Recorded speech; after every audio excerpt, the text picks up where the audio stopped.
नमस्कार, पूर्वा टाइम्स में आपका स्वागत है। अपने शहर, गांव, प्रदेश और देश की पल पल की खबरें और रोचक जानकारियों के लिए हमारे चैनल को सब्सक्राइब जरूर करें। गोरखपुर में उत्तर प्रदेश अनुसूचित जाति, अनुसूचित जनजाति संगठनों का संयुक्त मोर्चा के तत्वाधान में रविवार को संत रविदास मंदिर परिसर अलवापुर में गोरखपुर और आसपास के जनपदों के 22 दलित संगठनों के अध्यक्ष व महामंत्री, प्रतिनिधि, सामाजिक कार्यकर्ता एवं बुद्धिजीवियों के मध्य वाद संवाद कार्यक्रम आयोजित किया गया। कार्यक्रम की शुरुआत सर्वप्रथम तथागत बुद्ध संत रविदास एवं डॉक्टर अंबेडकर के चित्र पर माल्यार्पण एवं दीप प्रज्वलित करके हुआ। समारोह के पहले चरण में दलितों के उत्थान एवं उनके मध्य आने वाली मूल समस्याओं पर सभी संगठनों से खुलकर चर्चा की गई। समारोह के दूसरे चरण में समस्याओं के समाधान पर केंद्रित वार्ता हुई। दलित चिंतक अलख निरंजन ने कहा कि सबसे खुशी की बात है, अभी तक दलितों की समस्याओं पर कोई बात नहीं करता था। आज पहली बार विभिन्न संगठनों के द्वारा इस समस्या को प्रमुखता से उठाया जा रहा है।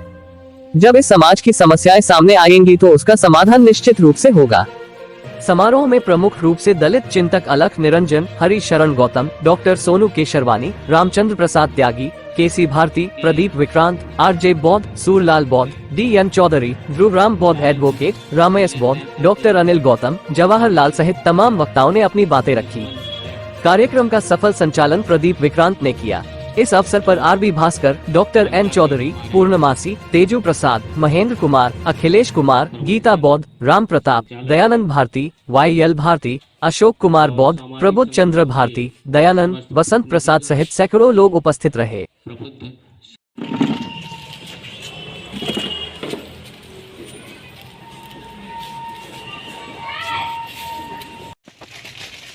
संत शिरोमणि गुरुदास की जय। संत शिरोमणि गुरुदास की जय। संत शिरोमणि गुरुदास की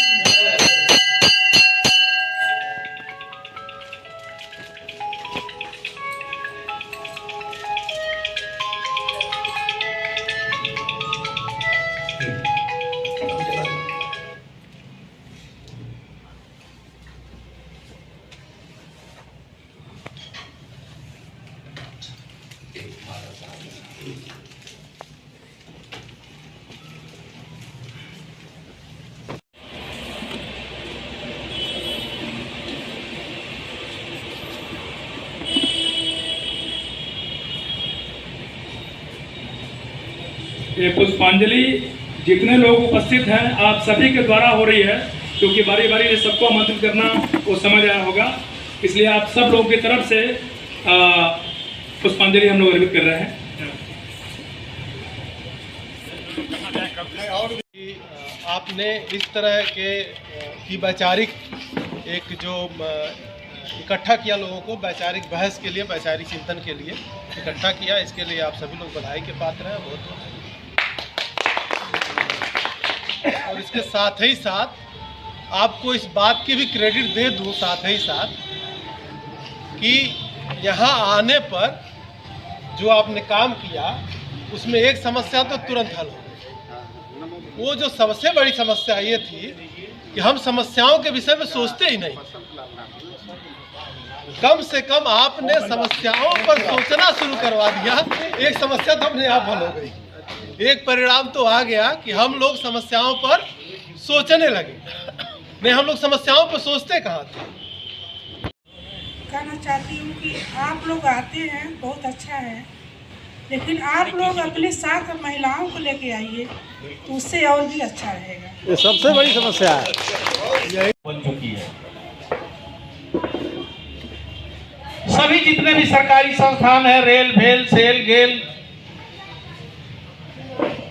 सबको प्राइवेट लिमिटेड बना दिया गया है। और ये मैं स्पष्ट रूप से कहना चाहता हूं कि मंच के माध्यम से सरकार भी अब एक प्राइवेट लिमिटेड कंपनी की तरह काम करने लगी है। क्यों कि जब सारे संस्थान प्राइवेट हो जाएंगे और जितने भी काम करने वाले होंगे वहां पर दलितों, पिछड़ों को कोई स्थान नहीं मिलेगा। और सबसे बड़ी समस्या ये है कि आरक्षण को धीरे धीरे पूर्ण रूप से खत्म करने की कोशिश की जा रही है। तो हम 4-5 लड़के हुए थे उस समय SC के। तो हम लोगों ने एक बाबा साहब के मूल की उद्देश्य था कि 14 अप्रैल और 6 दिसंबर मनाएंगे विश्वविद्यालय में। और इसके लिए हमने 2003 में दीन दयाल उपाध्याय गोरखपुर विश्वविद्यालय अनुसूचित जाति जनजाति कल्याण कर्मचारी संघ का एसोसिएशन का गठन किया। इसके तहत हमने प्रोफेसरों को जोड़ा। मेरी संस्था का मेन उद्देश्य है कि हम लोग, हमारा संघ का जो अध्यक्ष होता है वो प्रोफेसर होता है, यानी शिक्षक होता है, महामंत्री हमारा एक कर्मचारी होता है और उपाध्यक्ष 4th क्लास का होता है, और सारे एक मंच में बैठते हैं। और उसमें कोई भी वाइस चांसलर हो चाहे रजिस्ट्रार हो, सारे वो चाहे 4th क्लास का आदमी अगर हमारा उपाध्यक्ष है तो उसी तरह सम्मान पाता है जिस तरह एक प्रोफेसर पाता है।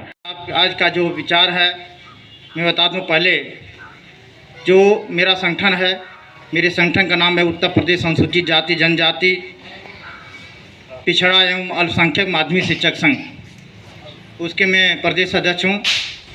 साथियों, 2012 में ये संगठन का निर्माण हुआ। इससे पहले मैं माध्यमिक शिक्षक संघ का जिला मंत्री रहा, लेकिन मुझे मालूम चला कि अपनी समाज की बहुत ज़्यादा समस्या है, बहुत उत्पीड़न हो रही थी, कोई समाज को सुनने वाला नहीं था, नेतृत्वकर्ता कोई दूसरा था। तो हम लोग एक विचार किए, गोरखपुर के सभी साथी मिलकर हम लोग विचार किए कि एक अपना अलग संगठन होना चाहिए। यह संस्था बहुत तेज़ी से उभरी, बहुत बढ़िया ढंग से काम किया। हमने अपने ग्रंथालय से 2 छात्रों को PhD कराया। बहुत सारी पुस्तकें थीं और हैं भी, लेकिन बीच में कुछ साथियों के आपसी मनमुटाव के कारण जो है ग्रंथालय की स्थिति थोड़ी डमाडोल हुई है। लेकिन संस्था चल रही है। अभी आप लोगों ने देखा होगा 17 OBC की लड़ाई 2005 में उसी के बैनर तले लड़ी गई है। मैं दी Buddhist society of India Gorakhpur का प्रतिनिधित्व कर रहा हूँ। मैं गोरखपुर मंडल का महासचिव हूँ और चूँकि यह संस्था स्वयं बाबा साहब डॉक्टर अम्बेडकर द्वारा बनाई गई है और पूरे देश में संचालित है, मैं एक छोटा सा कार्य करता हूँ और बौद्ध धर्म के प्रचार प्रसार के लिए हम लोग काम कर रहे हैं। और जैसा कि आप सब लोगों को मालूम है कि समाज में जो भी समस्याएं हैं उनका निदान बौद्ध धर्म के माध्यम से ही हो सकता है। दलित साहित्य के पदाधिकारी साथी, अध्यक्ष, महासचिव, इनका मूल उद्देश्य कविता, लेखों और रंगमंचों द्वारा अपने समाज को जागरूक करना है। चूँकि यह मंच लगभग 2005 में बनाया गया था, तब से यह जो है कार्य कर रहा है। इस बीच में जो हमारे पूर्व अध्यक्ष साथी सुरेश जी थे, जो इस दुनिया में अब नहीं है, उनके स्थान पर मुझे यह कार्यभार प्राप्त हुआ है। समाज सुधार समिति मंडल शाखा गोरखपुर का अध्यक्ष हूँ। चूँकि गोरखपुर शाखा का अध्यक्ष हूँ मंडल का, फिर भी मैं अपने जिस समिति का से जुड़ा हुआ हूँ उसके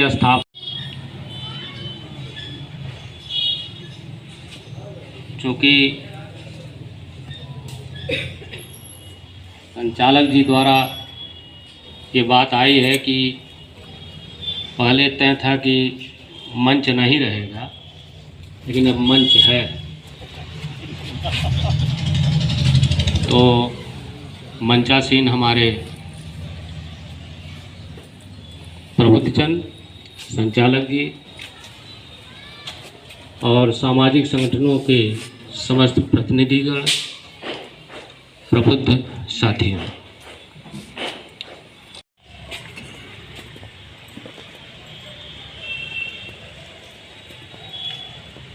जैसा कि हमने शुरुआती दौर में भी ये बात कही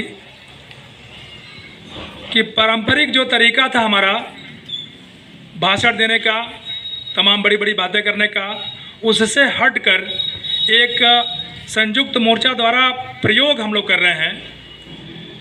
पीछे इसके कारण था कि श्रोतागण से बात आती थी कि हमारी बात नहीं सुनी जाती है। मंचासीन लोग या अतिथि लोग जो आमंत्रित होते हैं अपनी बात कहते हैं और उनकी जो सोच होती है वही थोपी जाती है। हम कुछ कहना चाहते हैं वो हमारी बात नहीं सुनता और कार्यक्रम समाप्त हो घुस गया जाता है। इसको ध्यान में रखते हुए और कुछ और आगे की रणनीति हम लोग कैसे तैयार करें, ये छोटे मोटे मामलों में हम लोग उलझे हुए हैं। तमाम संगठन जो हमारे पास लिस्ट है, इतने संगठनों का प्रतिनिधित्व संयुक्त मोर्चा कर रहा है, लेकिन वास्तविकता ये है कि जब हम लोग कार्यक्रम करते हैं या इस तरह की सभाएं करते हैं तो हमारी संख्या बहुत ही कम होती है, बहुत निराशाजनक होती है। तो इन सब बिंदुओं को ध्यान में रख के कि संयुक्त मोर्चा से कहाँ कमी हो रही है, नेतृत्व में कमी है, उद्देश्यों में कमी है, या कुछ और सुझाव जो हमारे वक्ताओं के बीच से आ सकते हैं, उनको हम लोग अपनी समीक्षा बैठक में समावेशित करेंगे और उस पर विचार करते हुए ये संयुक्त मोर्चा आगे बढ़ेगी। अब जो नाम परिवर्तन, धर्म परिवर्तन की जो स्थितियां हैं उसमें थोड़ी सी रुकावट आई है, इसलिए कि आदमी अल्पसंख्यक बन करके वो लेना नहीं चाहता, क्योंकि उसमें तमाम प्रशासनिक तौर पर अवरोधता पैदा की जाती है कि आप एससी का भी लेते हैं और अल्पसंख्यक का भी लेते हैं। तो इन उद्देश्यों से उसमें थोड़ी शिथिलता आई है।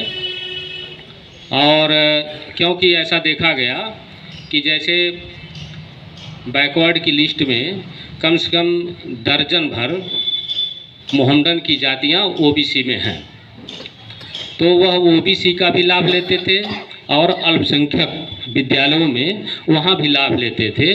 तो सरकार को जब ये बातें पता चली तो उसमें परिवर्तन किया कि आप एक ही जगह से ले सकते हैं।